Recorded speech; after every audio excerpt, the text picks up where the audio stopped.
Welcome back my channel students. आज हम लोग देखने वाले हैं ऑर्गेनिक केमिस्ट्री, जो कि बहुत ज़्यादा इम्पॉर्टेंट है। ये पूरा बेस बनाता है केमिस्ट्री का, जो कि क्लास 11th प्लस क्लास 12 दोनों के लिए बहुत ज़्यादा इम्पॉर्टेंट है। तो आप लोग इसे बहुत ध्यान से देखिएगा। हाँ, तो सबसे पहले आता है ऑर्गेनिक केमिस्ट्री में बेरजेलियस वाइटल फोर्स थ्योरी। एक मतलब साइंटिस्ट है, इन्होंने बोला था कि जो भी ऑर्गेनिक कंपाउंड है, जिससे प्लांट एनिमल इन सबको किसी जादुई शक्ति ने बनाया है। मतलब अपना एक थ्योरी दिया जिसका नाम है बेरजेलियस वाइटल फोर्स थ्योरी। तो अभी हम लोग इसी को स्टेटमेंट के फॉर्म में लिखने वाले हैं। सबसे पहले साइंटिस्ट आए बेरजेलियस। कौन आया? Berzelius Berzelius vital force theory. Berzelius vital force theory Berzelius vital force theory में सबसे पहला क्या इन्होंने बोला? This theory state that this theory ने क्या बोला? दिस थ्योरी स्टेट दैट कि organic compound are obtained from vital force. जैसे एग्जांपल हो गया plant, animal, human being.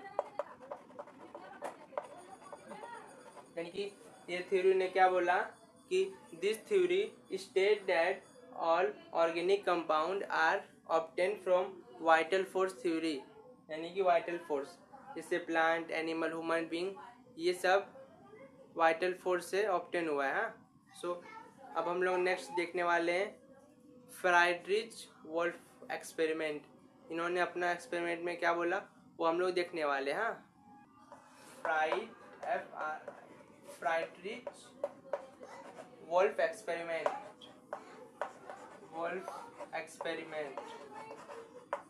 So students, इन्होंने अपने थ्योरी में क्या बोला ना कि ये जो फर्स्ट वोल्फोर एक्सपेरिमेंट से अपना जो वोल्फोर, ये मतलब पहले साइंटिस्ट थे ना जिन्होंने ऑर्गेनिक कंपाउंड को लैब में बनाया था। जैसे यूरिया ऑर्गेनिक कंपाउंड है, तो इन्होंने लैब में उसे बनाया था।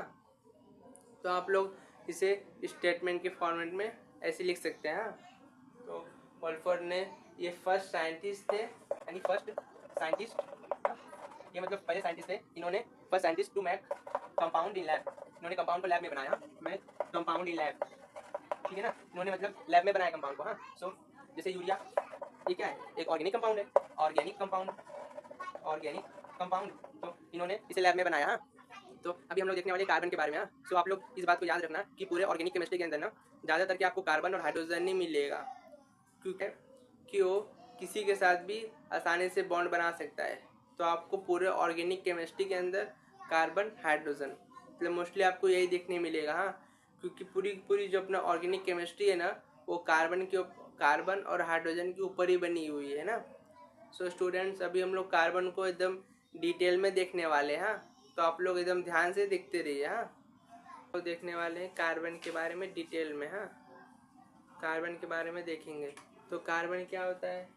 मतलब कार्बन का एटॉमिक नंबर 6 होता है। 6 जब C6, यानी इसका इलेक्ट्रॉनिक कन्फिगरेशन हो जाएगा 1s2 2s2 2p2। और अपना जो 2s2 2p2 है, यानी सेकेंड सेल में है। तो अपना जो वैलेंस सेल है, कार्बन का 4 इलेक्ट्रॉन देते हैं उसके अंदर, तो इट इज टेट्रावेलेंट। फिर कैन फॉर्म ओनली 4 बॉन्ड, यानी कार्बन सिर्फ 4 बॉन्ड बना सकता है। फिर सो एक्सटेंसिव कैटेनेशन, तो इसी कैपेबिलिटी को बोलते हैं कैटेनेशन। यानी कि कार्बन लॉन्ग चेन की बॉन्ड बना सकता है। जब कार्बन को कैटेनेशन बोलते हैं इसलिए क्योंकि कार्बन के अंदर वो कैपेबिलिटी होती है कि मतलब बॉन्ड बनाते हुए लॉन्ग चेन फॉर्म करके बॉन्ड बना सकता है, जैसे कार्बन कार्बन कार्बन करते हुए। तो इसी कैपेबिलिटी को बोलते हैं सेल्फ लिंकिंग। तब कौन कौन से मेंबर आते हैं? सबसे पहले हो गया कार्बन, सिलिकॉन, ये सब मतलब ये सब आते हैं उसके ग्रुप के मेंबर से। सो अपना जो कार्बन है ना, वो 2p2p से जो कि मोर इफेक्टिव बॉन्ड फॉर्म करता है। तो ये सब था अपने कार्बन के बारे में, आप लोग इसे नोट कर लीजिए। अभी हम लोग नेक्स्ट देखने वाले हैं हाइब्रिडाइजेशन के बारे में। हाइब्रिडाइजेशन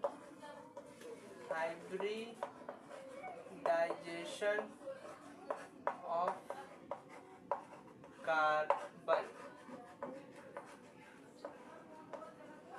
क्या देखेंगे? Hybridization of carbon. So carbon का जो हाइब्रिडाइजेशन रहता है ना, वो अगर 4 आइटम है, यानी अगर अगर 4 आइटम है, हाँ, तो sp3 रहता है। अगर 3 आइटम है तो sp2 रहता है, और अगर 2 आइटम है, हाँ, तो sp रहता है। सो स्टूडेंट्स, आप लोग इसे नोट कर लीजिए। sp3 3 आइटम है तो sp2, अगर 2 आइटम है तो sp। तो अभी हम लोग एग्जाम्पल देखने वाले हैं। सपोज अपना फर्स्ट एग्जाम्पल दिया है CH3 single bond CH, double bond CH, single bond C, triple bond N। So students, अगर इसको हम लोग एक्सपांड करके लिखेंगे तो कैसे लिख सकते हैं? यहाँ पे आप लोग देखते रहिए, यानी कार्बन H H H, फिर सिंगल बॉन्ड C, यहाँ पे H, डबल बॉन्ड C, नीचे वाला H is equals to carbon triple bond N। तो हम लोग को पता है यहाँ पे कार्बन ने 4 एटम बनाया है, 4 एटम से बॉन्ड बनाया है, 1 2 3 4। तो इस कार्बन की हाइब्रिडाइजेशन हो जाएगा sp3।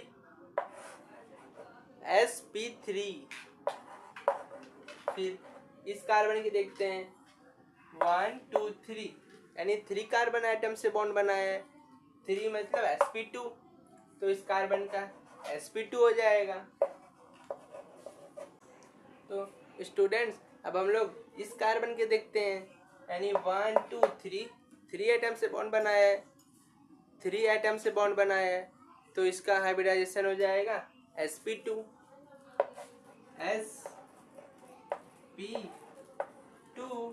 अब इस कार्बन की देखते हैं, यहाँ पे 1 2 आइटम से बॉन्ड बनाया है, तो इसका हो जाएगा sp। तो स्टूडेंट्स, आप लोग देख सकते हैं, ये बहुत इजी है, मतलब इजीली आप लोग कर सकते हैं। अभी हम लोग हाइब्रिडाइजेशन के बारे में और डिटेल में देखने वाले हैं क्या होता है।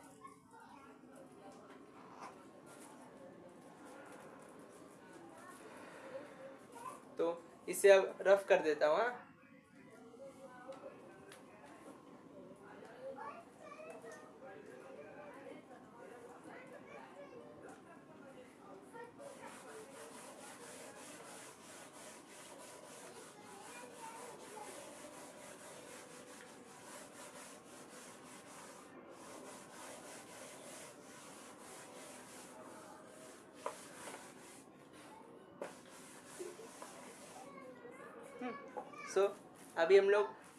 अभी हम लोग हाइब्रिडाइजेशन के बारे में और डिटेल में देखने वाले हैं। हाइब्रिडाइजेशन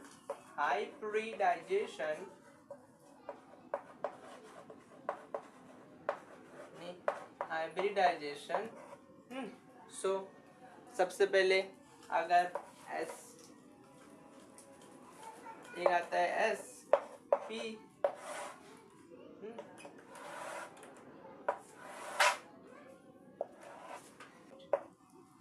और अपना p का जो कंट्रीब्यूशन रहेगा 75%, और दूसरा आता है sp2 रहेगा अगर, तो अपना s का 33% रहेगा, और P का 67%। सो और अगर Sp आता है, Sp में क्या आता है, Sp में क्या आता है 50%, 50% और P भी 50% रहता है। सो स्टूडेंट्स, ये बहुत इम्पोर्टेंट मतलब फ्लो चार्ट है, आप लोग इसे लर्न कर लीजिए। अभी हम लोग देखेंगे electronegativity of hybridisation, of hybridisation. So सबसे पहले आता है Sp ग्रेटर देन Sp2, फिर Sp3। हाँ, सो स्टूडेंट्स आप लोग इसे नोट कर लीजिए, ये बहुत इम्पोर्टेंट है हाइब्रिडाइजेशन का इलेक्ट्रोनेगेटिविटी ट्रेंड। हाँ, ये जो ये बना है ना इसे और ये तो इसे बोलते सिग्मा। क्या बोलते सिग्मा। और इसे बोलते पाई। हाँ, आप लोगों ने ये दो चीज तो सुना ही होगा, देखा ही होगा। इसे बोलते सिग्मा और इसे बोलते पाई। हाँ, सपोज आप लोग हमेशा एक बात याद रखना, हाँ, तो एक सिग्मा बनता है। अगर डबल बॉन्ड है, डबल बॉन्ड, तो एक सिग्मा और एक पाई, एक सिग्मा और एक पाई। अगर ट्रिपल बॉन्ड है, ट्रिपल बॉन्ड, ट्रिपल बॉन्ड, अगर ट्रिपल बॉन्ड है तो एक सिग्मा, दो पाई बॉन्ड, दो पाई। तो आप लोग इसे नोट कर लीजिए। हाँ, ये बहुत इंपॉर्टेंट है। अभी हम लोग इसके ऊपर कुछ क्वेश्चंस देखने वाले हैं। हाँ, सपोज अपना नेक्स्ट क्वेश्चन दिया है, यानी कि CH डबल बॉन्ड CH, इसके बीच में क्या आएगा, डबल बॉन्ड है। यानी एक सिग्मा एक पाई, यहाँ पे एक सिग्मा एक पाई। सो आप लोग देख सकते हैं। और यहाँ पे सिंगल बॉन्ड है यानी H है, सिंगल बॉन्ड है यानी सिग्मा बॉन्ड है यहाँ पे, और यहाँ भी सिग्मा है। हाँ, सो ये बहुत मतलब इजी है, आप लोग इसको आसानी से कर सकते हैं। स्टूडेंट्स, जैसे आप लोग देखिए, हाँ, हम लोग के पास दो रिएक्शन है, रिएक्शन 1, रिएक्शन 2। जब ये दोनों रिएक्ट होगा ना तब बनेगा प्रोडक्ट। जब ये दोनों रिएक्ट होगा ना तो इसके बीच में ना कुछ रिएक्शन इंटरमीडिएट बन जाता है। तो 3 टाइप के रिएक्शन इंटरमीडिएट बन जाता है। तो वो कौन कौन से है वो हम लोग अभी देखने वाले हैं। हाँ, तो please note the reaction intermediate. Intermediate, हाँ, सपोज मान लो रिएक्शन 1 है प्लस रिएक्शन 2, ये रिएक्ट होगा तो प्रोडक्ट बनेगा। बट इसके बीच में ना कुछ रिएक्शन इंटरमीडिएट भी बन जाता है, रिएक्शन इंटरमीडिएट। तो मतलब 3 टाइप के रिएक्शन इंटरमीडिएट बन जाता है ना, तो जैसे कार्बोकटायन, कार्बो अनायन, फ्री रेडिकल। तो please note next topic reaction intermediate के 3 टॉपिक्स आता है। सबसे पहले कार्बोकटायन, कार्बोकटायन, फिर दूसरा कार्बो अनायन, कार्बो अनायन, एंड तीसरा फ्री रेडिकल, फ्री रेडिकल। यानी कि कार्बोकटायन, कार्बो अनायन, फ्री रेडिकल। तो ये तीनों रिएक्शन इंटरमीडिएट हैं, कार्बोकटायन, कार्बो अनायन, फ्री रेडिकल। ये मोस्ट इम्पॉर्टेंट टॉपिक्स हैं, तो आप लोग एकदम ध्यान से इसे देखिएगा। तो अभी हम लोग कार्बोकटायन, कार्बो अनायन, फ्री रेडिकल, इसके बारे में डिटेल में देखने वाले हैं एक एक करके कि क्या होता है। तो students please note next topic carbocation.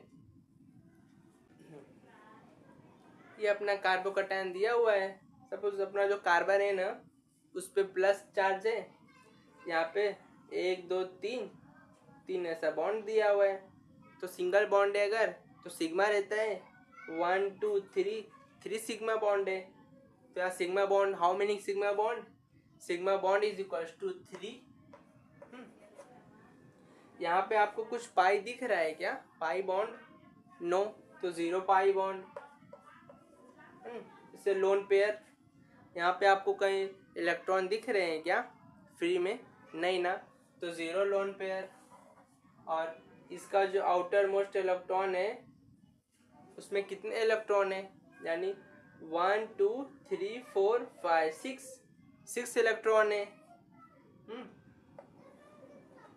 फिर इसका ऑक्टेट कितना, 1 2 3 4 5 6 इलेक्ट्रॉन है, यानी अगर मतलब 6 इलेक्ट्रॉन है तो ऑक्टेट इनकम्प्लीट है। अगर 8 इलेक्ट्रॉन रहता तो ऑक्टेट कंप्लीट रहता, तो इसका ऑक्टेट इनकम्प्लीट है। हाँ, ऑक्टेट इनकम्प्लीट है। फिर इलेक्ट्रॉन डिफिशिएंट, अगर इसका ऑक्टेट इनकम्प्लीट है तो इसके पास इलेक्ट्रॉन की कमी है, यानी ये इलेक्ट्रॉन डिफिशिएंट है। इलेक्ट्रॉन डिफिशिएंट है यानी इसके पास इलेक्ट्रॉन की कमी है, तो इसे इलेक्ट्रोफाइल बोलते हैं। यानी E+ इलेक्ट्रोफाइल वो होता है जिसे इलेक्ट्रॉन की कमी होती है, यानी इलेक्ट्रॉन लविंग, तो उसको बोलते हैं इलेक्ट्रोफाइल। फिर ट्राइगोनल प्लेनर, यानी इसका जो हाइब्रिडाइजेशन रहेगा sp2 रहेगा, sp2। फिर और नवा पॉइंट क्या हो जाएगा, इसके पास ऐसे वैकेंट p ऑर्बिटल रहता है। फिर इसका 10वां पॉइंट, इसका जो स्टेबिलिटी है ना कार्बोकैटायन की, वो डायरेक्टली प्रोपोर्शनल है इलेक्ट्रॉन डोनेटिंग ग्रुप को। और इसका जो स्टेबिलिटी है इन्वर्सली प्रोपोर्शनल है इलेक्ट्रॉन विड्रॉइंग ग्रुप को, इलेक्ट्रॉन विड्रॉइंग ग्रुप। और इसको आल्सो कॉल्ड लेविस एसिड, इसको लेविस एसिड भी बोलते हैं। सो स्टूडेंट्स, आप लोग इसे नोट कर लीजिए, ये बहुत इंपॉर्टेंट कार्बोकैटायन है। अभी हम लोग देखने वाले हैं कार्बो अनायन।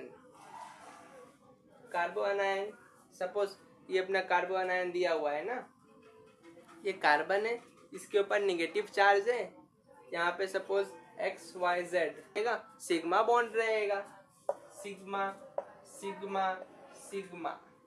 तो सिग्मा बॉन्ड कितने हैं, 3 सिग्मा बॉन्ड है। हाँ, और यहाँ पे पाई बॉन्ड है क्या, नो, 0 पाई बॉन्ड। फिर उसके बाद लोन पेयर, यहाँ पे आपको लोन पेयर दिख रहा है क्या, ये देखिए एक लोन पेयर है ना, एक लोन पेयर भी है।